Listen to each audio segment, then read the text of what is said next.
Selamat datang di Bincang Asik Semanli Podcast. Podcast Semanli, SMA Negeri 5 Purworejo. Bincang sana sini dengan narasumber yang menginspirasi.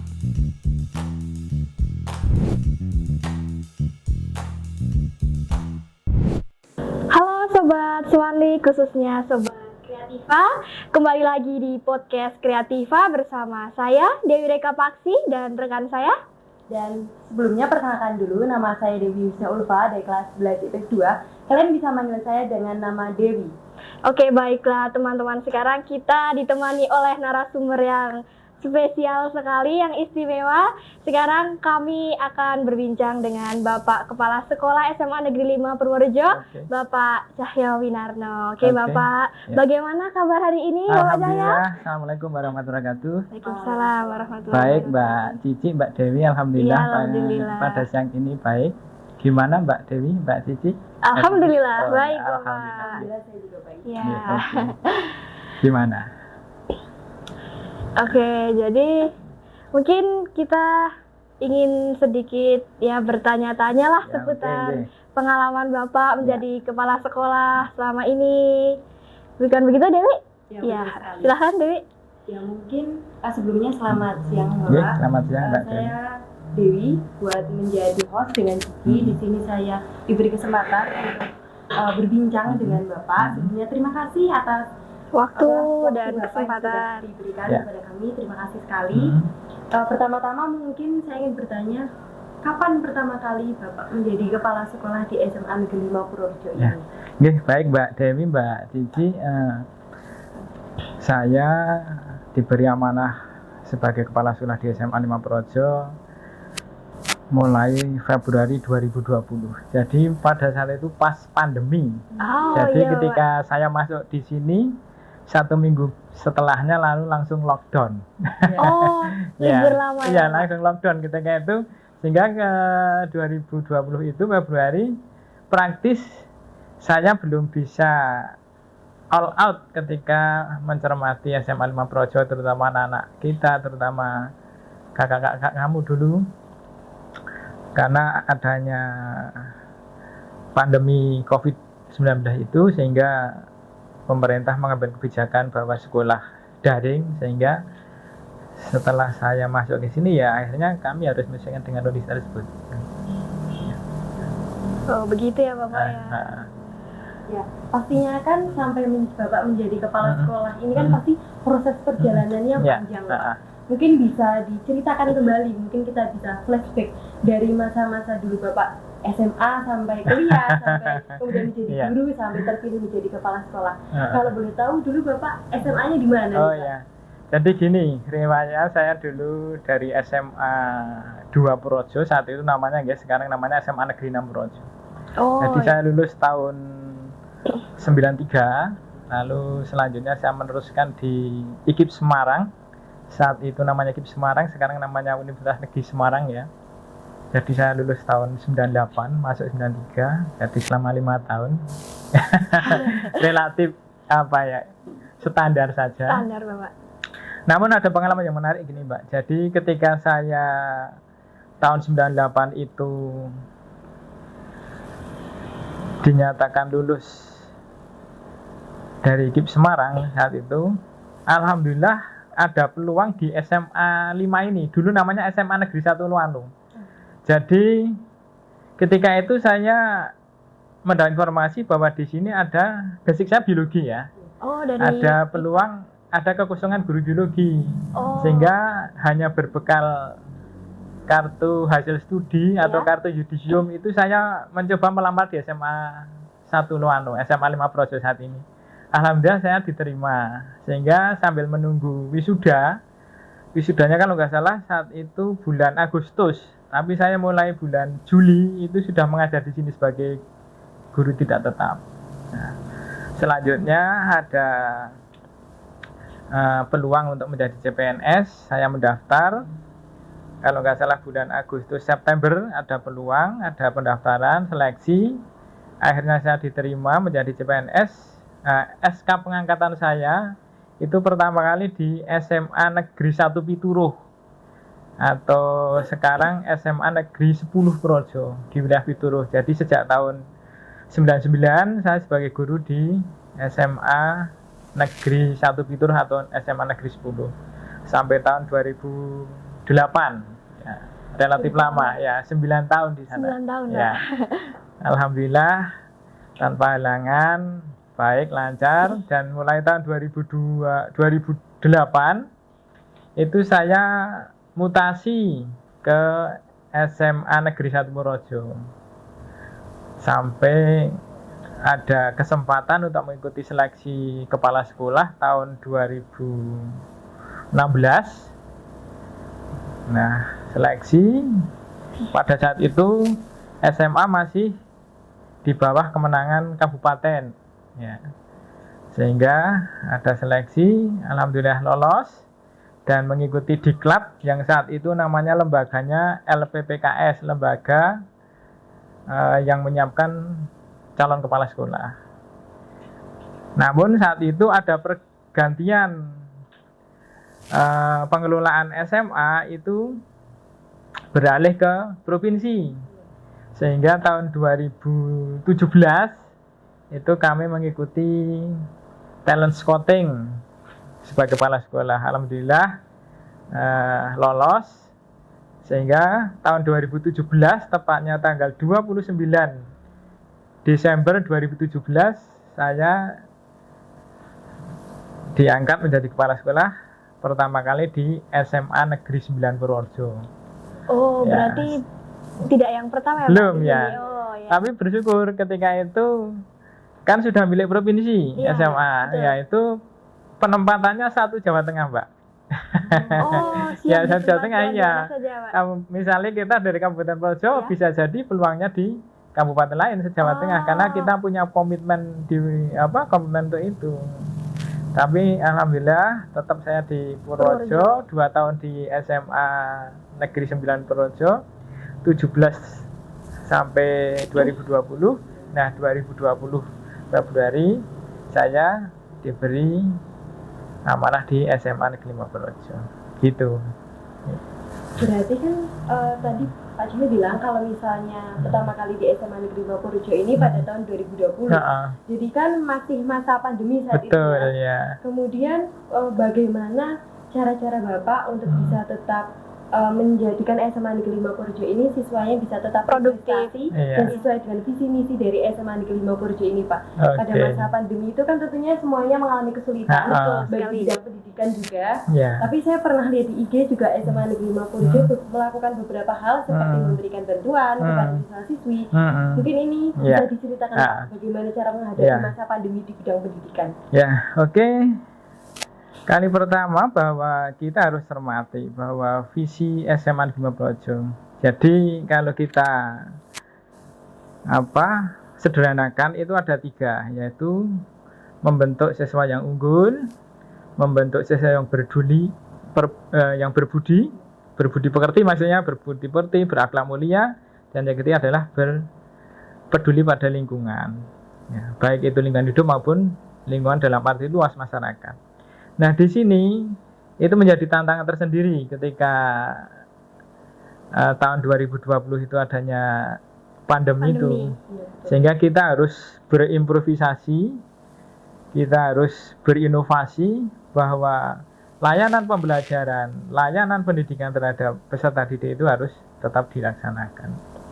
Sehingga melalui manajemen, teman-teman wakil kepala sekolah, teman-teman wali kelas, maka kita bentuk yang namanya pembelajaran daring ya, melalui aplikasi Google Form, Classroom. melalui Classroom ya. Zoom. Itu layanan pembelajarannya, dan kita tidak menutup peluang bagi peserta didik anak-anak kita untuk berprestasi. Juga saat itu adanya kegiatan kompetisi yang bersifat juga daring ya, kita support untuk anak-anak juga disiapkan untuk mengikuti pembelajaran, mengikuti kompetisi pertandingan perlombaan yang bersifat daring ya. Jadi ada siswa cerdas, ada OSN, ada pencak silat ya.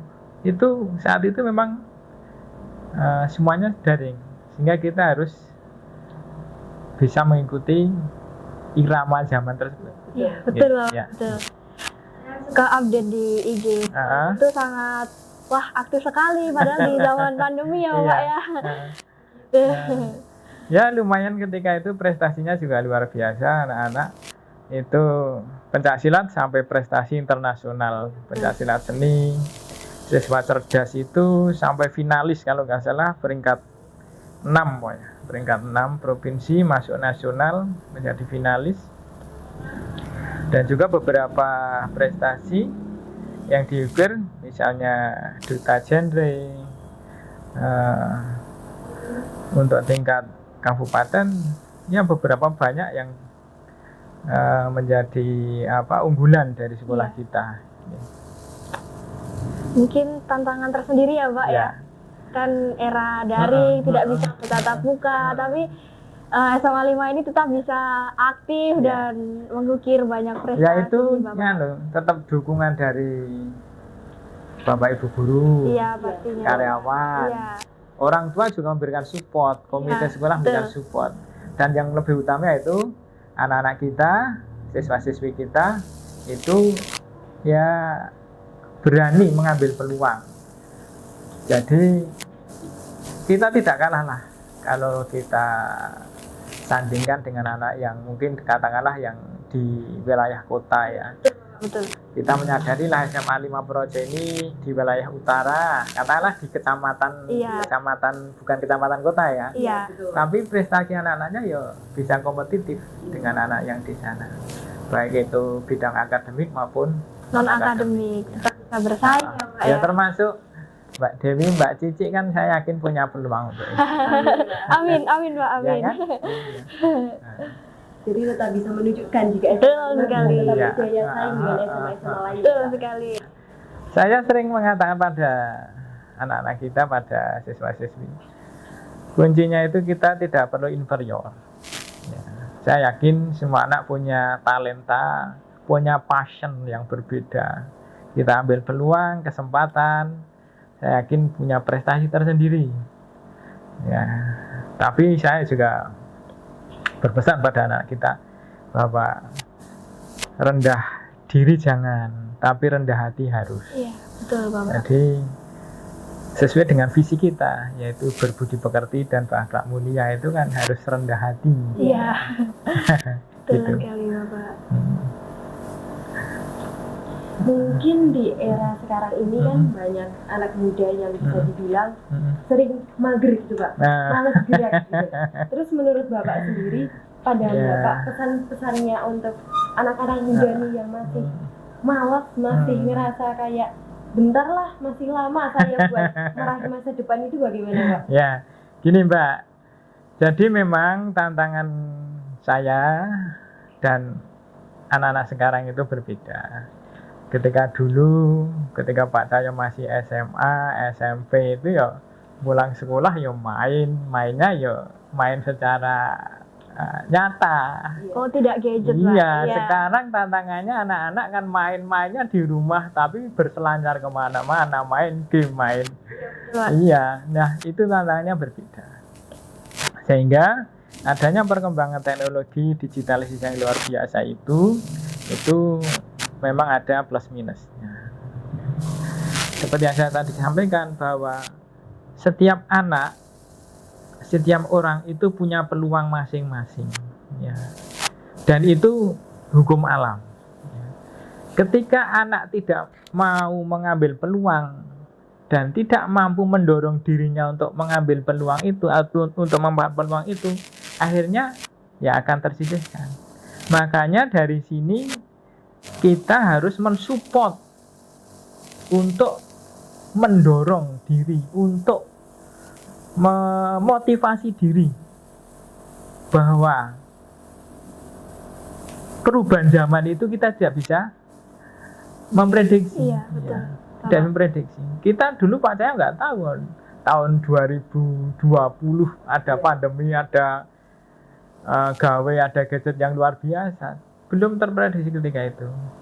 Tapi kita harus berimprovisasi, kita harus mengikuti apa yang ada. Nah, itu makanya saya dorong para siswa anak-anak kita harus memahami dirinya ya. Ketika dirinya sendiri tidak memahami dirinya, apalagi orang lain. Iya, betul, Bapak. itu kuncinya. Iya, betul. Iya. Ya main sih nggak masalah, main game. Kalau itu kan nanti kalau kita tidak pernah ya akhirnya ketinggalan zaman. Tapi hanya untuk mengenalkan diri, oh seperti ini gamenya. Bisa jadi nanti suatu saat menjadi gamer atau menjadi YouTuber. Tapi iya, tapi modal awal ya, kepribadian kita harus kuat ya, jangan sampai terbawa arus, tapi kita harus ya bisa mengendalikan diri itu gitu. Harus bisa balance mungkin ya, Iya. Pak.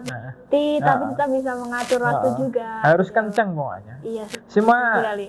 sama sebenarnya. Dulu tantangannya Pak Cahyo sama, ketika main ya nggak tahu, nggak sampai lupa waktu, Iya. maghrib baru pulang. Tapi kan akhirnya kita harus sadar bahwa yang bisa mengelola diri, yang bisa mengelola waktu ya adalah kita. Ya, gitu. Dan harus ada dorongan dari Iya. diri untuk apakah yang diinginkan itu berarti harus ada suatu aksi yang dilakukan gitu ya Pak. Iya. Termasuk juga hubungannya dengan efek pertemanan ya. Sekarang adanya Facebook, adanya IG, adanya Twitter, adanya media-media sosial itu. Nah, kita harus pandai-pandai berteman. Tidak memilih teman, tapi dari pertemanan itu harus kita petik pelajaran yang baik. Karena kita sulit ketika saya harus memilih si A, si B, si C. Karena anggarannya sudah luar biasa. Iya, betul, Pak. Tapi di sini yang perlu kita tekankan bahwa pertemanan itu saling menguatkan, saya harapkan. Bisa saling mensupport. Iya, saling menguatkan. Dan satu yang perlu kita garis bawahi, pengaruh tidak baik lebih mudah Betul, Pak. Betul dibandingkan sekali, Pak. Betul. pengaruh yang baik. Nah, Ya. itu yang menjadi sebenarnya tantangan yang luar biasa, itu. biasa. Iya, makanya jangan lupa berdoa, jangan lupa beribadah. Itu sebagai salah satu benteng itu untuk mengkondisikan bahwa sesuatu yang tidak baik bisa kita counter. Iya, Akhirnya betul yang sekali, baik yang Bapak. kita terima gitu. Mungkin Bapak Cahyo bisa menyampaikan kesan-kesannya mengenai anak SMA Negeri 5 Purworejo yang tentunya kan di sini muridnya banyak kan Pak, pasti mempunyai karakter yang berbeda-beda. Iya. Menurut pandangan dari Bapak sendiri, kesannya seperti apa Pak mengenai anak SMA 5? Ya. Jadi dari 750-an peserta didik, ya karakternya ya 750 peserta didik itu. Betul, ya. Pak. Ya. Dan layanan pendidikan model pembimbingan, model psikologi anak itu kita tidak boleh membandingkan, tidak boleh menyamaratakan ya. Karakteristik masing-masing itulah yang menjadi tantangan bagi Bapak Ibu guru, bagi sekolah untuk menjadikan anak-anak itu berjalan sesuai dengan kodratnya. Saya pikir untuk anak-anak SMA 5 itu secara umum baik. Jadi adanya aglomerasi ya. Anak-anak kita itu unik. SMA 5 itu murni dari Kabupaten Purworejo banyak. Tapi karena kita posisi geografisnya itu irisan dengan wilayah Wonosobo, dengan wilayah Magelang, sehingga beberapa anak itu berasal dari wilayah tersebut, sehingga itu menjadi sesuatu yang ya karakteristiknya lumayan unik. Walaupun kita sadari setiap sistem itu mesti kurvanya normal. Artinya apa? Kurva normal itu kalau kita buat kan seperti itu Mbak, matematika ya. Ya. Baik itu mesti banyak, sangat baik ada, yang dikatakanlah perlu pembimbingan juga ada. Banyak. Nah, bukan banyak, yo ada itu. Nah, ya. Nah, bagaimana kita mengkondisikan agar seimbang, yang perlu layanan khusus kita layani, dengan penuh kesabaran, dengan penuh ketelatenan ya, betul. Dan yang tadi yang baik, yang superior juga kita fasilitasi. Jangan sampai energi yang lebih itu menjadi terabaikan, akhirnya nanti ke hal-hal yang di luar kendali ya. Jadi kurva yang ada itu menjadi suatu modal bagi pengembangan sekolah ya. Dan ketika kita suatu sistem organisasi, bukan karena kepala sekolahnya, bukan hanya karena salah satu atau 1-2 guru, tapi suatu sistem kita manage, kita kondisikan menjadi suatu organisasi yang solid, akhirnya nanti bisa membawa anak-anak kita menjadi anak-anak yang luar biasa. Kita bisa karena bersama gitu. Oke, ya betul Mbak Dewi. Ya. Bapak, kalau saya penasaran nih Pak, kan murid-murid SMA itu kebanyakan masih dalam fase apa ya? Labil ya Pak, labil, remaja. Kadang mungkin bagaimana sih Pak Cahya dalam menanggapi kenakalan-kenakalan remaja begitu, bagaimana gitu Pak? Ya, Mbak Cici. Jadi sampai saat ini kita masih melihat bahwa itu memang hanya sebatas perilaku yang itu muncul di fase remaja. Jadi masih fase wajar lah. Wajar Pak. Kita cermati masih fase wajar, masih kondisional yang wajar, bahwa itu adalah suatu letupan emosi, letupan psikis dari anak yang mungkin Mbak Dewi, Mbak Cici juga menyadari. Kadang gimana ya, ketika lagi gabut atau istilah anak muda ngopong-ngopong nggak gitu. Nah jadi gini, melalui beberapa saluran ya, katakanlah ya istilahnya saluran ya, itu anak-anak seperti itu kita kondisikan melalui pembimbingan bertahap. Jadi yang pertama melalui wali kelas. Ketika wali kelas kok nanti mengalami kesulitan, nanti ke tim BKBB. Ya. Tim BKBB kok mengalami kesulitan, nanti ada kunjungan atau visitasi ke orang tua. Visitasi orang tua juga akan dibalance, orang tua diminta ke sekolah. Nanti melalui semacam katakanlah itu keputusan bersama, jadi BK, kesiswaan, nanti pelibatan saya intervensi. Nah harapannya melalui tahapan-tahapan seperti itu, anak-anak yang katakanlah perlu perhatian khusus itu bisa kita selesaikan. Termasuk kita analisis juga apa latar belakang dari anak-anak tersebut. Ya, Pak, ya, dari keluarga. Dari keluarga. Karena kan dengan filsafatnya Ki Hajar Dewantara ya, tokoh pendidikan kita, bahwa pusat pendidikan itu kan ada 3, keluarga, sekolah, dan masyarakat ya. Sekolah kan hanya sepertiganya. Iya, betul, jam 7 sampai jam setengah 4. Setelah itu kan milik keluarga dan milik masyarakat. Juga kita lihat basicnya dulu ketika di SMA kan dari SMP atau MTS. SMP MTS dari SD dari TK. TK yang utama, yang pertama kali adalah keluarga. Keluarga yang paling dominan siapa? Ibu.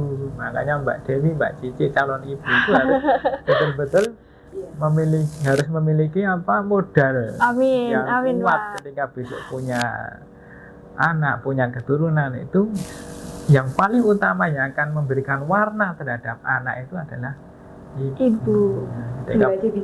Amin. Ketika besok berkarir tapi sebagai ibu yang pertama harus memperhatikan anak.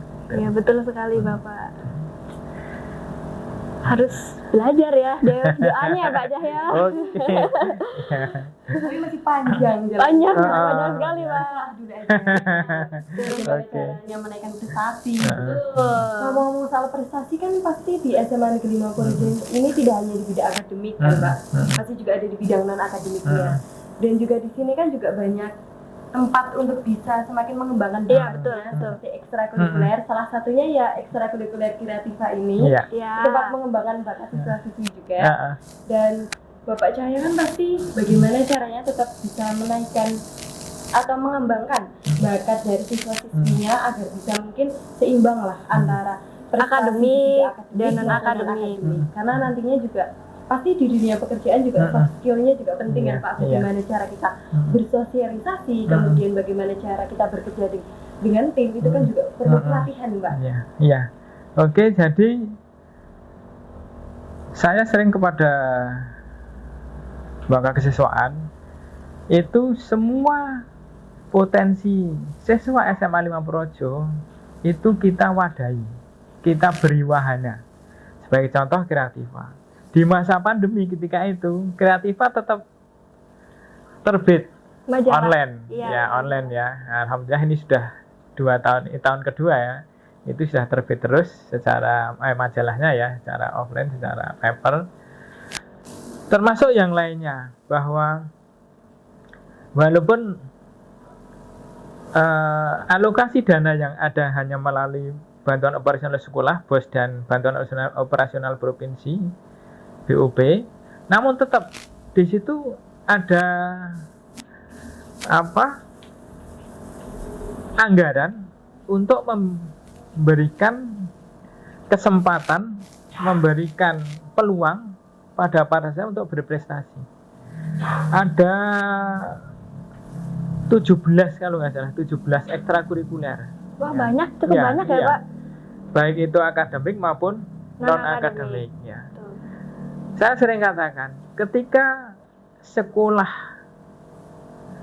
keterbatasan finansial pada orang tua disampaikan, orang tua tidak mampu, kita cari sponsor.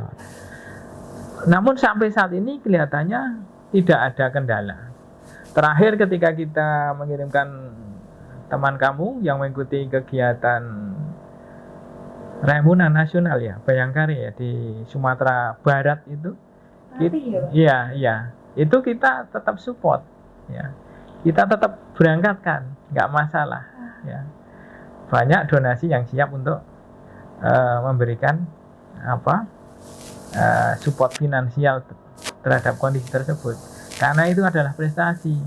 Karena itu adalah yang tadi saya sebutkan peluang. Peluang tidak kita ambil akan diambil orang lain. Iya. Semuanya lah. OSN misalnya. Kita kerjasama dengan perguruan tinggi, dengan Universitas Negeri Yogyakarta, dengan lembaga-lembaga bimbingan, ya.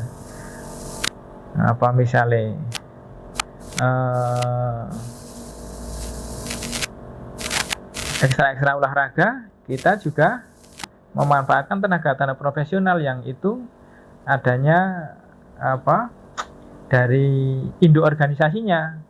Apakah itu KONI, apakah itu misalnya kalau basket dari PBL. Ya. Iya. Kalau voli dari PBVSI dan seterusnya itu. Jadi ikhtiar kita itu anak-anak kita tetap punya wahana, punya media. Baik itu media untuk lomba ekstrakurikuler yang bersifat akademik maupun non-akademik. Walaupun kita nggak punya, Bapak Ibu guru mungkin nggak punya talent untuk itu, misalnya seni tari, ya kita datangkan pelatih. Kita undang pelatih dari luar untuk melatih teman-teman kamu yang memiliki bakat seni tari gitu. Jujur saya kagum sekali dengan Bapak Cahyo karena Bapak istilahnya bisa berusaha sekali untuk meningkatkan kita siswa-siswi begitu Bapak di tengah-tengah itu kondisi yang seperti juga ini. dari support dari itu Bapak Ibu guru, karyawan, dan juga yang utama tadi saya sebutkan tadi itu yang mager tadi berarti kan anak-anak kita, teman-teman kamu dan kamu sendiri kan tidak mager ya, punya progres untuk tetap maju ya. Walaupun yang mager ya ada, tapi kan Saya, kecil, Pak. ya, tapi kan kecil, ya. Dan itu yang harapan kita tadi, adanya pertemanan, yang mager-mager itu, yang gabut-gabut kita dorong. Apa sih ekstrakurikuler yang dia sukai? Masa dari sekian kok nggak ada yang suka? Ya kan banyak juga organisasi-organisasi di luar. Misalnya kalau organisasi keagamaan, misalnya ada menjadi anggota dari atau malah pengurus Ikatan Pelajar Muhammadiyah, Ikatan Pelajar Nahdlatul Ulama, kan banyak juga yang perempuan menjadi Nasihatul Aisyah atau Fatayat NU, itu kan juga peluang, nggak masalah itu. Dan ketika itu adanya berbenturan kepentingan, kita memberikan dispensasi. Ya. Misalnya ada kegiatan X yang melibatkan desa atau melibatkan kecamatan, kita berikan dispensasi bahwa anak tersebut bisa tidak mengikuti pembelajaran, nggak masalah, selama hal-hal yang positif. Betul sekali Pak. Saya juga lihat itu futsalnya ya Bapak. Sering juga futsal, silat. Iya, futsal, silat. Sering sekali. Iya. Luar biasa. Itu juga karena itu tadi mungkin latihannya juga luar biasa. Ekstra sekali ya, Pak, tanpa latihan ya nggak mungkin sesuatu simsalabim kan enggak. Ya. Bisa karena terbiasa. Iya, betul. Iya. Betul sekali. Banyak banget ya ekstra ya. Kenal sekali gitu. Termasuk saya juga sebenarnya mulai forum seperti ini, saya juga minta masukan dari para siswa. Bagaimana toh sekiranya ada sesuatu yang kurang harus kita perbaiki. Ya, karena kita akan terbuka sekarang, nggak bisa ditutup-tutup. Ada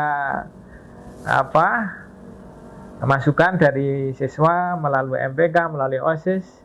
Seharusnya gini Pak, kita siap, nanti kita godok, kita godok di forum yang melibatkan OSIS, MPK, kesiswaan, kurikulum.